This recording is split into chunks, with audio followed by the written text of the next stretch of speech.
ನಮಸ್ಕಾರ.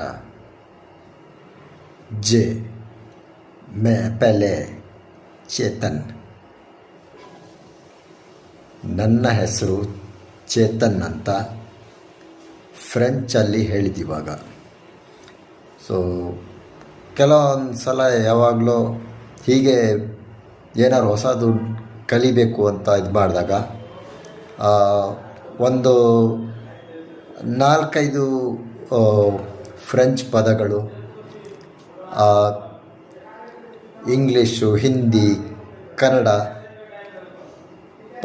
ಪಾಳಿ ಭಾಷೆ ಸೊ ಕಲಿಬೇಕು ಅಂತ ಇಂಟ್ರೆಸ್ಟ್ ಇದ್ದರೆ 2-3 ಅಲ್ಲ 4-5-6 ಭಾಷೆ ಎಷ್ಟಾದರೂ ಕಲಿಬೋದು. ಆಸಕ್ತಿ ಇರಬೇಕು. ಜೆ ಮೇ ಪೆಲೆ ಚೇತನ್. Bon joy.